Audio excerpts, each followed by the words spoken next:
अलैक्म जी, कैसे हैं आप लोग? सब ठीक ठाक हैं भाई? आज तो कमाल ही हो गया। वो कमाल इस वजह से कि वेस्ट इंडीज़ ने ऑस्ट्रेलिया को हरा दिया 27 साल के बाद। और जिस तरीके से वेस्ट इंडीज़ के प्लेयर्स को खुशी थी, उसको देख के लग रहा था कि वाकई बहुत बड़ी जीत है, और है भी। क्योंकि ऑस्ट्रेलिया जैसी टीम को ऑस्ट्रेलिया में हराना बहुत मुश्किल काम है, और हमारी टीम जिस तरीके से पाकिस्तान की गई, ये मैं ज़रूर कह सकता हूँ कि एक दो मैचेस, तकरीबन दो मैचेस ऐसे थे कि हम जीत सकते थे। लेकिन जाहिर सी बात है, प्रेशर, बड़ी टीम ऑस्ट्रेलिया, उनका होम ग्राउंड, वो प्रेशर को, एक दफ़ा प्रेशर में आ गए तो वो आपको निकलने नहीं देती। उस हिसाब से देखें तो वेस्ट इंडीज़ की टीम ने कमाल कर दी है। और इस कमाल में जो सबसे जो ज़बरदस्त चीज़ थी वो शमर जोसेफ जो है, वो एक फास्ट बॉलर जो है वो निकल के सामने आए हैं, और डेब्यू हुआ उनका इस टेस्ट मैच से पहले। जो टेस्ट मैच खेला गया ऑस्ट्रेलिया वेस्ट इंडीज़ का, उसमें उनका डेब्यू हुआ, डेब्यू में उन्होंने 5 आउट किए। और आज जब जीत हुई, उसमें सेकंड इनिंग में 7 आउट जो है वो किए। 216 का टारगेट, ऑस्ट्रेलिया जैसी टीम, इतनी हैवी टीम, बड़े प्लेयर, बड़े परफॉर्मर्स, उस टीम को 207 रन पे आउट कर दिया।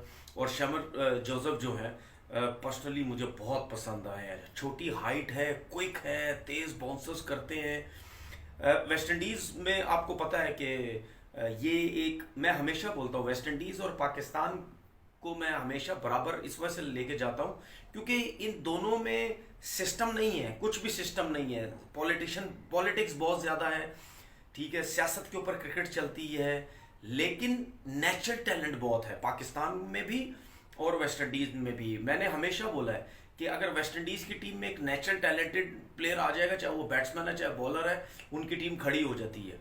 तो शमर जोसेफ जैसा एक फास्ट बॉलर आया, वो उसने तो वर्ल्ड क्रिकेट में सबको हैरान करके रख दिया। 150 पे जाते हैं वो, तगड़े बाउंसर। ये वही है जिनका बाउंसर लास्ट टेस्ट मैच में इसको उस्मान ख्वाजा को, जो उनके हेलमेट पे जो है वो लगा था। मेरे ख्याल में किसी भी यंगस्टर्स के लिए इतनी बड़ी performance against Australia in Australia, ये बहुत बड़ी जीत होती है। और वो जो टैग लगा हुआ था, 27 साल से कोई टीम नहीं जीत, कभी वेस्ट इंडीज ऑस्ट्रेलिया में नहीं जीती, वो जीती। देखिए, एक शमर जोसेफ की एक चीज़ मैं बहुत ज़रूर बात करूंगा। लीग क्रिकेट की भी ऑफर हुई थी इनको, जब मैंने पढ़ा इनके बारे में, इन्होंने मना कर दिया। इन्होंने बोला नहीं, मैं टेस्ट क्रिकेट खेलना चाहता हूँ। और जिस तरीके से उनका पेस है, सब कुछ है, लीग क्रिकेट तो पहली पहली फुर्सत में इनको लेगी। बात यह है कि उन्होंने अपनी कंट्री को देखा। टेस्ट क्रिकेट है क्या है, देखें, वेस्ट इंडीज़ में भी भाई इतना पैसा नहीं है क्रिकेट के अंदर। वहाँ के क्रिकेटर भी जिस तरह हमारे क्रिकेटर्स हैं ना, टेस्ट क्रिकेट छोड़ के लीगों के लिए भागते हैं, पैसों के लिए भागते हैं, उसने नहीं किया। तो हमारे क्रिकेटर्स को, मेरे हिसाब से हमारी क्रिकेटर्स को भी ये चीज़ें देख के कुछ कुछ सबक सीखना चाहिए कि हर चीज़ पैसा नहीं होती भाई। हमारे क्रिकेटर्स को 25 साल का है, कोई 27 साल का है, कोई 29 का है, वो टेस्ट क्रिकेट छोड़ के बैठ जाता है, कहते हैं जी टेस्ट क्रिकेट में जो है वो हमने नहीं खेलनी, हम बॉल नहीं कर सकते। हालांकि 150 पे जा रहे हैं सारे, 90 माइल पे बॉलिंग करते हैं और कहते हैं जी हम टेस्ट क्रिकेट नहीं जो है वो खेल सकते हैं। तो ये एक सबक है जो शमर जोसेफ ने हमारे, स्पेशली मैं अपने प्लेयर्स की बात करता हूँ, कि उसने जो है वो उनको दिया। और दूसरा ये, हमारे क्रिकेट टेस्ट क्रिकेट नहीं खेलना चाहते तो हमारे प्लेयर्स उनको फ़ोन कर करके कह रहे होते हैं, हमारे सेलेक्टर्स, हमारे जो कोचेज हैं, फ़ोन करके कह रहे हो भाई तू खेलना है पाकिस्तान। मतलब यानी उनको बिला वजह सर पे चढ़ाया हुआ है। एक खेलना नहीं चाहते, उसके बाद फ़ोन कर करके कहते हैं ये हमारे क्रिकेटर्स का ये हाल है। दूसरी बात ये जो हमारे क्रिकेटर सिर्फ खेलना चाहते हैं ना, मैं ये नहीं कहता, आपका डिसीजन है, मैं मानता हूं आपका डिसीजन है, लेकिन मैं सिर्फ ये कहता हूं कि अगर आप यंग हैं तो फिर आपको सारी क्रिकेट खेलनी चाहिए, आपको हर क्रिकेट खेलनी चाहिए। ठीक है ना? बहुत से हमने प्लेयर ऐसे देखे हैं जो बहुत अरसा टेस्ट क्रिकेट भी खेले, वनडे भी खेले, T20 भी खेले, लेकिन वो कुछ अरसा खेले, वो नहीं वहां पे सरवाइव कर सके, तो उन्होंने छोड़ दी। फिर वो फिर या सिर्फ टेस्ट क्रिकेट खेलने लग गए या सिर्फ वनडे या T20 खेलने लगे, लेकिन कुछ अरसा खेले। हमारे क्रिकेटर तो खेले ही नहीं है, ना फर्स्ट क्लास क्रिकेट खेले, ना टेस्ट क्रिकेट उनका खेलने का जो है वो शौक है। तो बात ये है कि कंट्री फर्स्ट होती है। अब बाबर आजम को मैं क्यों लाइक करता हूँ? बाबर आजम को मैं इसीलिए लाइक करता हूँ क्योंकि वो उस टाइम लीग्स खेलता है जब पाकिस्तान टीम के कोई टूर्स नहीं होते, वो उस टाइम लीग्स खेलता है। लेकिन जब उनका कोई टूर हो रहा होता है, वो सारे फॉर्मेट की क्रिकेट खेलने की जो है वो कोशिश करता है। क्या बाबर आजम पैसा नहीं कमा सकता? सब कुछ कर सकता है। वो भी बोल दीजिए मैं ये लीग नहीं खेलना, मैं ये फॉर्मेट नहीं खेलना चाह रहा, मेरा वहाँ कॉन्ट्रैक्ट हो रहा, मैं चला जाऊंगा। उसके बाद सोने पे सुहागा, थकी हुई थर्ड क्लास क्रिकेट बोर्ड आ जाता हमारा, जो भी चेयरमैन आता वो ऐसे ऐसे एनओसीयाँ देने लग जाता, हाँ जी जाओ एनओसी लो, कोई मसला नहीं है। उसके बाद जो अभी थोड़ी देर पहले टेस्ट मैच खत्म हुआ है इंग्लैंड और इंडिया का, बहुत बड़ी विन है इंग्लैंड के लिए, क्योंकि आपको याद है कि इंग्लैंड की टीम आई थिंक जब लास्ट टाइम भी आई थी तो बड़ी बातें हुई थी, इतना बॉल ब्रेक हो रहा है, खेला जा नहीं रहा, क्या पिचेस बन रही हैं, ये हो रहा है वो हो रहा है। तो उसका जवाब आपको याद है कि अभी आखिरी साउथ अफ्रीका की सीरीज जो हुई थी इंडिया और साउथ अफ्रीका की, इन साउथ अफ्रीका, अभी जो इंडिया खेल के आया, उसमें प्रेस कॉन्फ्रेंस में क्या बोला था रोहित शर्मा ने कि भाई ये जो कंडीशंस है मुश्किल है हमारे लिए, लेकिन कोई ये फिर ना बोले कि जब इंडिया में आते हैं तो जी पिचेस यूं है पिचेस वो है, तो उस पर मुकाबला किया करें।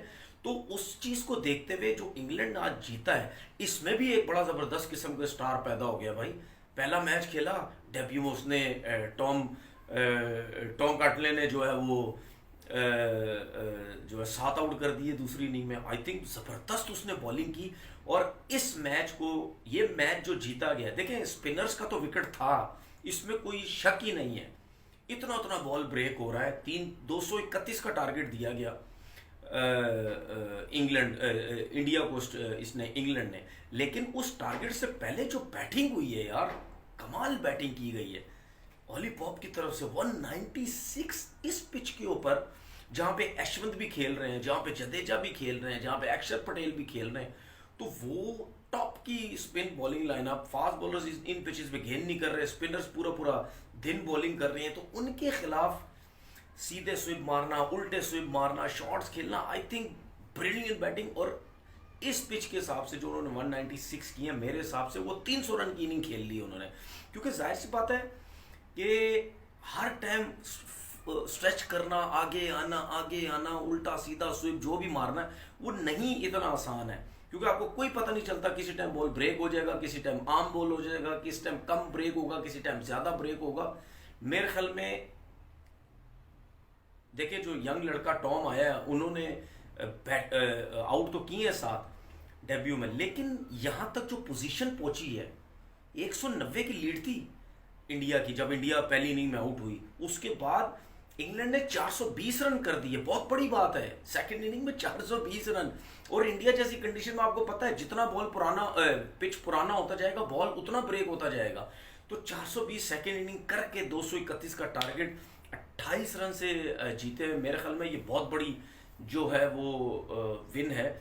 आज का दिन बड़ा कमाल का रहा, एक वेस्ट इंडीज की तरफ से, एक इंग्लैंड की तरफ से, और दोनों टेस्ट मैच देखने का बहुत मज़ा आया। और काफ़ी लोग मुझे ये कह रहे थे, रिक्वेस्ट कर रहे थे तनवीर भाई इंडिया और इंग्लैंड के ऊपर जो है वो आप वीडियो बनाएं, तो मेरे लिए तो बड़ा अच्छा हो गया आज कि इतना ज़बरदस्त मैच हुआ, पहला भी और दूसरा भी। तो फिर मैंने सोचा नहीं, आज तो वीडियो बनती ही बनती है। 2 स्टार जो हैं वो एक नए उभर के आ गए हैं, आप देखना ही है कि आगे कैसा ये परफॉर्म करते। एक शमर जोसेफ, एक टॉम कैटले, I think outstanding performance in दोनों की तरफ से अपनी टीम के लिए। और ऑली पॉप ने जो इनिंग खेली, आउट क्लास इनिंग खेल दी। अपना बहुत बहुत ख्याल रखिएगा, अल्लाह हाफिज़।